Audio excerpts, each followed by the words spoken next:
របៀបអ្នកហូតុកយកចានមកទៅ4ណាហើយក្លំនិយាយចេះមើលឃើញខ្ញុំហ៎ខ្ញុំមកតែតារបៀបខ្ញុំនិយាយលេងចឹងណាប៉ុន្តែធៀបពិតនេះអត់និយាយលេងទេគេយកចានមកទៅ4មែនហើយបងថាហ៎មកទៅ4មកខ្ញុំមក5នាក់គេថាមក5នាក់ណាបងឃើញមកតែ4នាក់ហ្នឹងហើយបងថាហើយចោលកូនមកមួយបង5នាក់ហ្នឹងម្នាក់ទៀតនៅណាពេលហ្នឹងបងទៅបោះតង់នៅបឹងមួយដែរគ្នាយើងចូលចិត្តទៅបោះបងដឹងបឹងហ្នឹងគេហៅអីខ្ញុំអត់ស្គាល់ឈ្មោះដែរបាទបឹងហ្នឹងគេចូលចិត្តទៅបោះតង់ហើយពេលហ្នឹងបងទៅពូម៉ាក់ដដែលណាពូម៉ាក់ដែលទៅកំពង់សោមមួយគ្នាហ្នឹងបាទ5នាក់ដែរហ្នឹង5នាក់ដែរហ្នឹង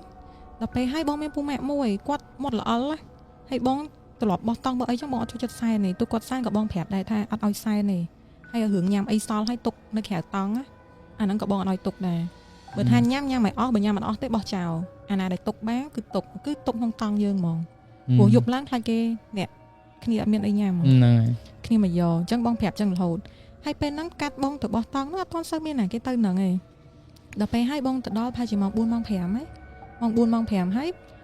យម្នាក់ហ្នឹងគឺគាត់មកល្អិលហ្មងទៅដល់ភ្លាមគាត់ថាចេះបងខ្ញុំអត់ទៅវិញទេណាខ្ញុំនៅហ្នឹងហើយស្អាតណាទេសភាពឡើងស្អាតឡើងត្រជាក់អូផឹកឡើងចុះអាប់ចុះអីទៀតដឹងស្អាតប៉ុណ្ណាអញ្ចឹងពួកម៉ៃទៅពេញមុនខ្ញុំនៅហ្នឹងហើយ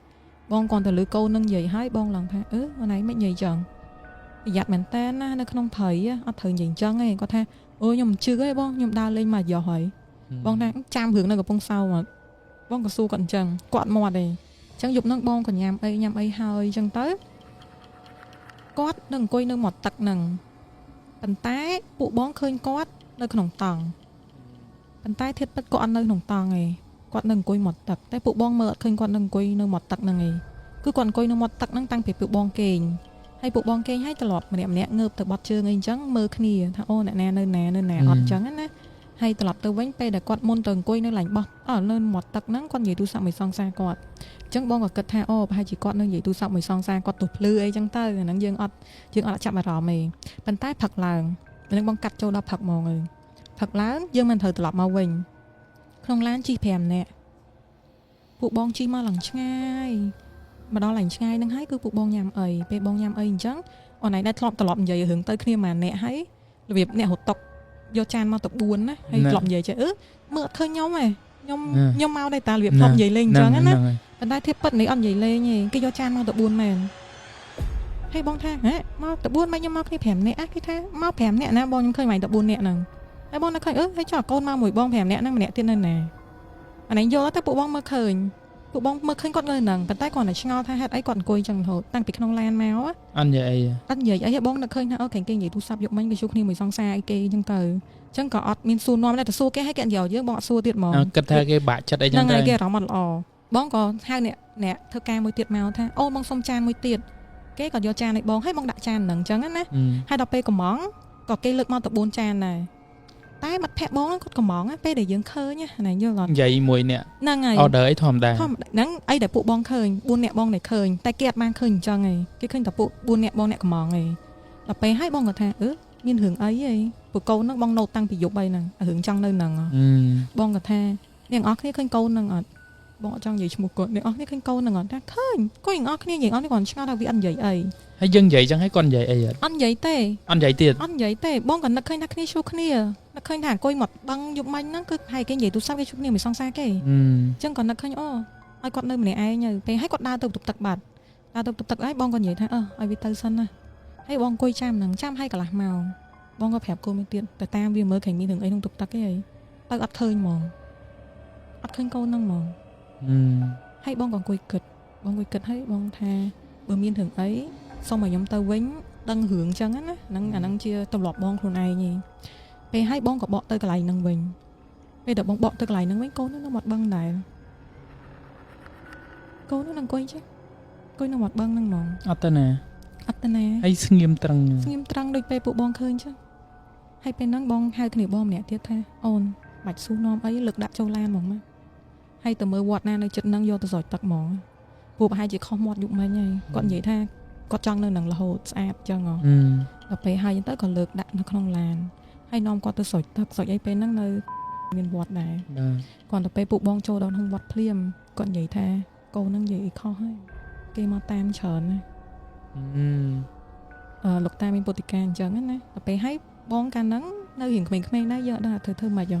គាត់ទេប្រាប់អ្នកផ្ទះគាត់ថាឲ្យមកយកគាត់អញ្ចឹងព្រោះយើងនិយាយអីក៏គាត់អត់និយាយទៅគឺនៅស្ងៀមអញ្ចឹងហ្មងអត់ព្រលឹងហ្មងចាអត់ព្រលឹងហ្មងហើយគាត់ថាគេយកទៅហើយ ព្រោះអីគាត់អ្នកចង់គាត់អ្នកទៅសុំគេមកនៅសុំគេទៅនៅជាមួយព្រោះថាមិនចង់នៅនឹងអញ្ចឹងគេយកទៅនៅនឹងហើយដល់ពេលហើយក៏ពូម៉ែបងហ្នឹងតែឲ្យអ្នកផ្ទះគាត់ឲ្យមកយក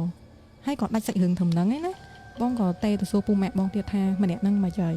ថាអូម្នាក់ហ្នឹងស្រោចទឹក7 8វត្តហើយនៅហៅព្រលឹងមកអត់តាន់បានទេព្រលឹងធំចាញ់ហើយអង្គុយថ្មឹងយ៉ាងរហូតនិយាយអីក៏អត់និយាយផឹកទឹកក៏អត់ផឹកអីក៏អត់អីទាំងអស់ ថ្មឹងចឹង អង្គុយថ្មឹងចឹងរហូតហើយទៅរកគ្រូពេលហ្នឹងឲ្យលោកឲ្យអីស្រោចទឹកអស់ហើយនៅតែអញ្ចឹងដល់ពេលទៅរកគ្រូទៅបានគ្រូគេមានវិធីមានអីគេចឹងទៅខាប់ព្រលឹងខាប់អីគាត់មកវិញអញ្ចឹងណាហើយពេលដែលគាត់ដឹងខ្លួនគាត់ថាហើយមិនគាត់នៅនឹងគាត់នៅបោះតង់តែណៃយកថារយៈពេល72ខែណា 72ខែ ចាហើយដល់ពេលគាត់ងើបមកវិញគាត់ថាគេយកមិញយើងបោះតង់ហីបងក៏និយាយថាយកមិញណាចង់2ខែណាមានន័យត្រូវយកមិញតែអារម្មណ៍គាត់ពេលដែលគាត់ដឹងខ្លួនវិញគឺគាត់នៅគិតថាយកមិញយើងបោះតង់ទឹកឡើងនិយាយគាត់ដឹងដឹងគេងមកផ្លែតចឹងហ្នឹងហើយគាត់ថាយកមិញបោះតង់តាហើយមិនងើបមកវិញនៅហ្នឹងហើយពេលដែលងើបមកនោះគឺនៅផ្ទះគ្រូអញ្ចឹងណាដល់ពេលហើយអញ្ចឹងទៅក៏គាត់ធម្មតាហើយរហូតតាំងពីថ្ងៃហ្នឹងរហូតដល់ថ្ងៃនេះហ៎ព្រោះគាត់ទៅបោះតង់ទៅគឺគាត់លេងទៅហ្មងបាក់ហ្មងបាក់សាហាវហ្មងហើយតណាតណៃអញ្ចឹងឲ្យទៅប្រាប់ថាអូកន្លែងហ្នឹងស័ក្តិសិទ្ធិបកាយអញ្ចឹងណាគឺបិទមាត់លេងហ៊ាននិយាយអីហ្មងលេងហ៊ាននិយាយហ្មងចុះដល់ពេលខ្ញុំឆ្ងល់ពេលបងឯងទៅញ៉ាំកាទៀវជុំគ្នានេះផែចុះមកនៅជើងភ្នំឆ្ងាយដែរឬក៏មិនឆ្ងាយដែរអូនយើងមកដល់ក្រោមហ្នឹងយើងមកដល់ក្រោមឯតាកន្លែងគេលក់កាទៀវហ្នឹងក្រោមកន្លែងជើងភ្នំមុនយើងឡើងទៅបាទដល់ឡើងឆ្ងាយណាហើយមិនតែម្នាក់អីបានបងអត់ជឿហ្នឹងបងនឹកឃើញហ្នឹងកូនហ្នឹងពេលខ្លះគេញ៉ោះយើងដែរអញ្ចឹងណាដល់ពេលហៅម្នាក់ទៀតមកគេយកចានឲ្យយើងមែនពួកយើងសុំហ្នឹងសុំចានមួយទៀតតែដល់ពេលកំងចាញ់មកនេះមានតែ4ចានដដែលតែគ្នាបងឯង4នាក់ហ្នឹងឃើញគាត់ទាំងជុំគ្នាធម្មតាហ្មងឃើញធម្មតាដល់ពេលហើយបានបងដឹងសាច់រឿងហ្នឹងមកវិញណាបានបងទៅហាងហ្នឹងហើយសួរថាចាបងខ្ញុំសួរបងឯងមួយតាមត្រង់មើលបែរមិញឃើញខ្ញុំមកម្នាក់គេថាឃើញមក4នាក់តាំងដើមហ្នឹងអូអានោះមានអារម្មណ៍ថាដូចព្រលឹងគាត់ដូចមានអារម្មណ៍ថាគេមិនភ័ន្តភ្នែកយើងហ្មងចង់យកម្នាក់ហ្នឹងហ្មងណាលើគោកហ្មងវាស្រស់ពេកទាំងថ្ងៃហ្នឹងហើយអូខេនេះអ្នកអស់នេះសាច់រឿងទី3ចាម៉ត់រអិលអូមែនម៉ត់រអិលអញ្ចឹងជាបបិសោតមួយដែរអ្នកអស់នេះអាចការពារខ្លួនបានដែរយើងទៅណាទៅណីយើងរក្សាមាត់ដែរទៅ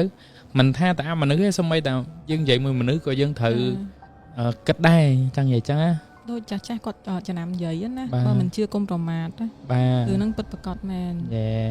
ទោះបើអត់មានវិញ្ញាណហ្នឹងពេលដែលយើងនិយាយមួយមនុស្សបើយើងនិយាយអត់ព្រោះស្ដាប់ក៏គេអត់សប្បាយចិត្តមួយយើងដែរមនុស្សមួយមនុស្សកុំនិយាយដល់មនុស្សបាទតែអ្នកខ្លះគាត់និយាយចេះដែរគាត់ថាគាត់មាត់ល្អគាត់អីដែរអ្នកខ្លះចិត្តសឿងអូនមិនមានខ្មោចចាញ់មក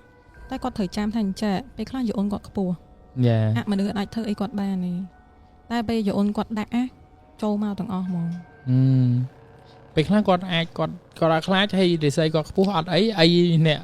ទៅមួយគាត់ហ្នឹងក៏ថាបានចាបាទលប់លឺហេតុការណ៍យ៉ាងចឹងច្រើនដែរបាទ